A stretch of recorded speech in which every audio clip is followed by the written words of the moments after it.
Hello everyone. Welcome to my channel. Please subscribe and keep watching more details. General Hospital. Willow the mastermind behind Drew's shooting shocks Port Charles? General Hospital sees Drew Kane Quartermain, Cameron Matheson, is going to live, despite half of Port Charles and most of the fandom wanting him dead.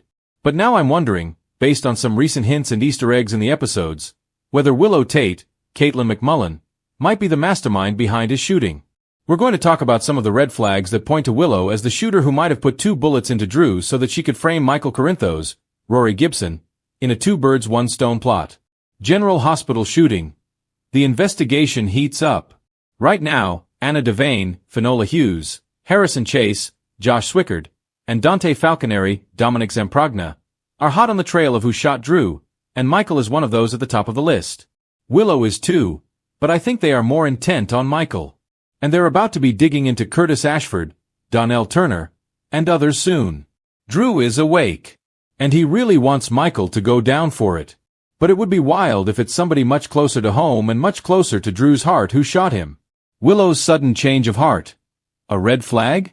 The first thing is Willow went from furious at Drew, blaming him for losing her kids and sleeping with her mom, to now being willing to get back with him. That's a very abrupt reversal. Sure, it could be because she believes Drew will get the kids back. But then again, maybe Willow has a plan to punish Drew for letting her down and for Michael taking her kids. A plan that would punish both Drew and Michael. Unaccounted whereabouts. Willow's missing alibi. The second thing is Willow was out in the rain. She was soaking wet. And her whereabouts were unaccounted for when Drew was shot. Lucas Jones, Van Hansis, was looking for Willow at the hospital because she was on shift and was nowhere to be found. And Elizabeth Baldwin, Rebecca Herbst, was covering for her, even though Lucas advised Elizabeth not to do that. The third thing is we know Willow has no real alibi for Drew's shooting.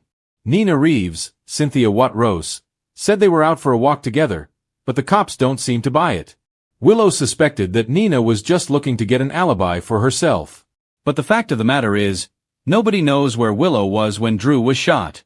Willow ditched her shift in the middle of work and then she came back waterlogged on a very rainy night. She might have headed over there and put 2 bullets in her estranged fiancé as part of a wicked plot. Willow's suspicious reaction to Drew's shooting. A fourth thing that caught my eye was how Willow was behaving when she supposedly was hearing for the first time from Chase that Drew had been shot. Willow was distraught. She was shaking and she asked Chase if Drew was going to make it. Willow is a nurse who works at General Hospital, so it seems like she would know more than Chase or could easily find out about Drew's prognosis. In a way, I felt like maybe Willow was being performative, or she was hysterical because she thought she'd killed him with those 2 bullets and was a little worried. When Willow then talked to Lucas, we saw this fear in her eyes, but that might have been fear that Drew would die, or maybe fear that he wouldn't die. The photo on the mantle. A clue to the shooter? The fifth thing on my mind about this is the last thing Drew saw, the last thing he was looking at just before he got shot, was the photo on the mantle of him and Willow in happier times. He had just gone and gotten her engagement ring out of the safe. Technically the same ring that Michael had given her because it's a Quartermain heirloom. But it could have been a hint that the woman Drew was staring at in the photo was the woman who was also behind him with a gun. If indeed Willow is the one who shot Drew, I think it's not just residual anger over losing her kids in court. It might be something a little more diabolical. A plan that Willow cooked up to get rid of Drew, who has ruined her life. And to also make sure Michael doesn't wind up with the kids. What I'm wondering is if Willow, Caitlin McMullen, shot Drew, did she do it knowing it would implicate Michael?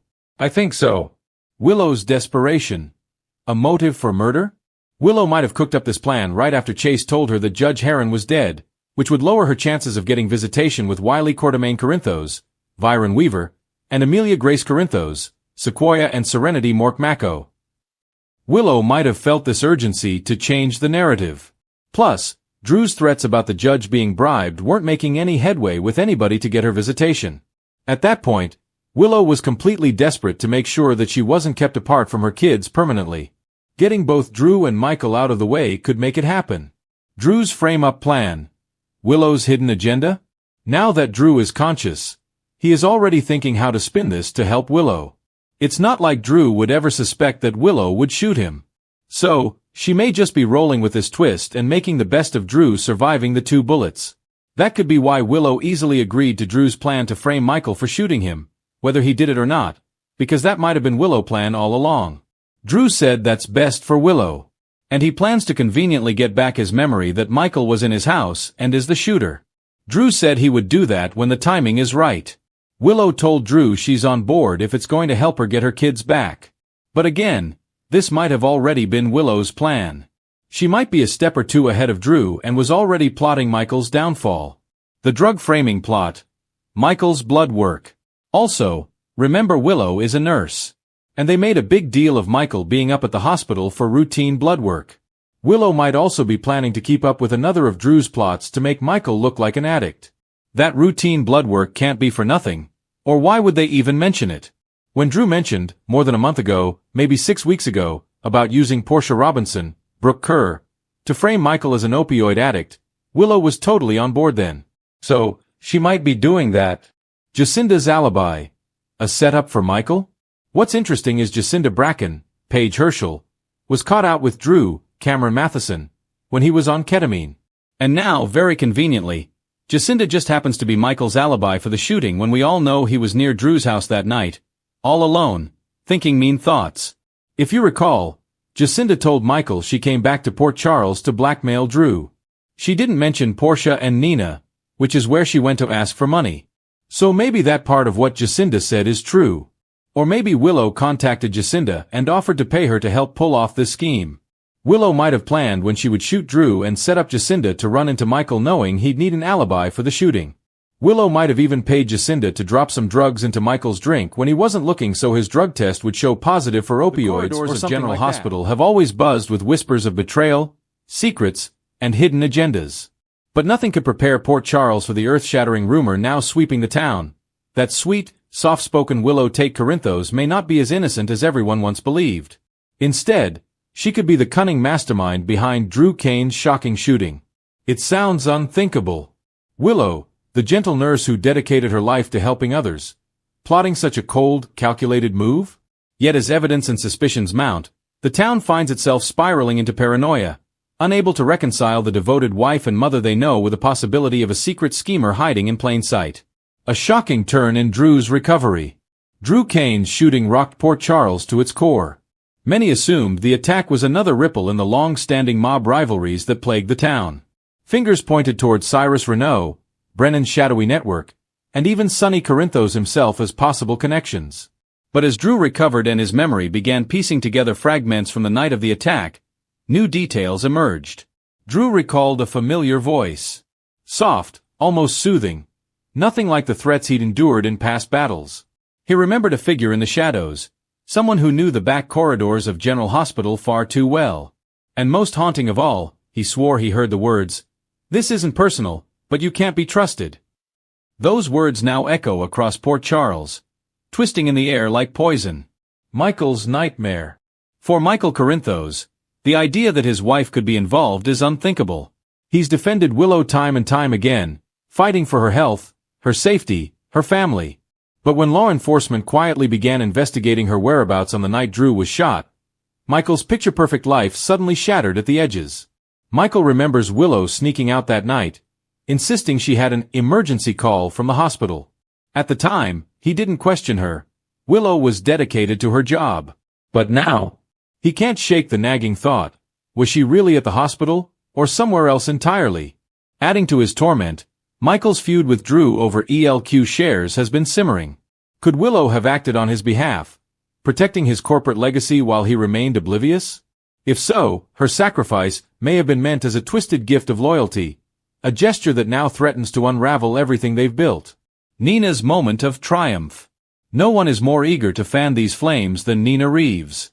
Still reeling from her own betrayals, Nina has long viewed Willow as both a fragile connection and a perpetual obstacle.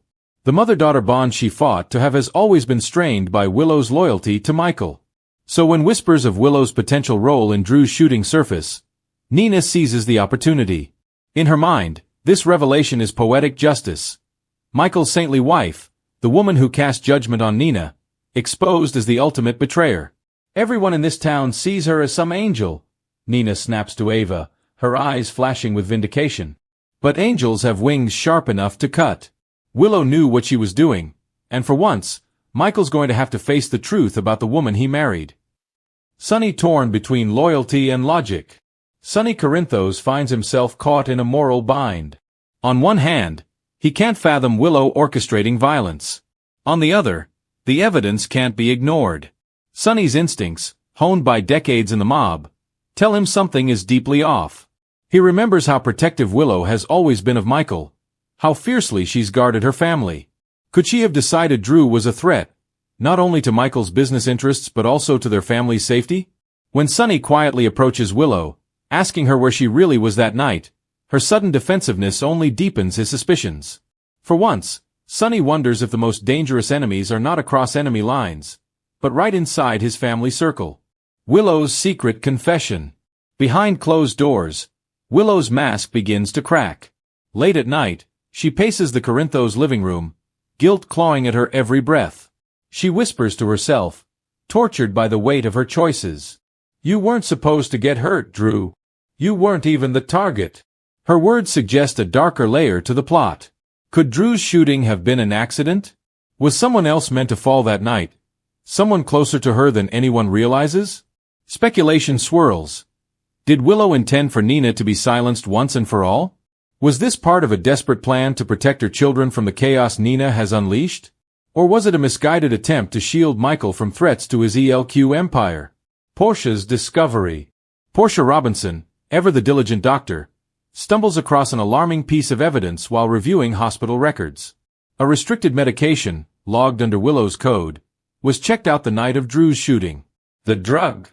A potent sedative, capable of incapacitating someone quickly without leaving immediate traces. When Portia confronts Willow, she's met with icy calm. "You don't understand," Willow says, her tone eerily detached. "Sometimes you have to do terrible things for the people you love." That chilling admission sends Portia into a spiral of fear and moral conflict. Should she protect Willow, understanding the desperation of a mother's love? Or should she expose her, knowing the devastation it will cause? The town reacts. Rumors spread like wildfire. At Kelly's, patrons whisper over coffee. At the Metro Court, jaws drop over martinis. Even Anna Devane finds herself torn between disbelief and her duty to uncover the truth. Brooke Lynn voices what many are thinking. If Willow can do this, then no one in Port Charles is who they seem. Maybe we've been looking in the wrong places all along. Meanwhile, Carly Spencer refuses to accept it. She storms into the PCPD, demanding they clear Willow's name. That girl has fought for her life, her family. She doesn't have it in her to hurt Drew. You want a mastermind? Look at Cyrus. Look at Brennan.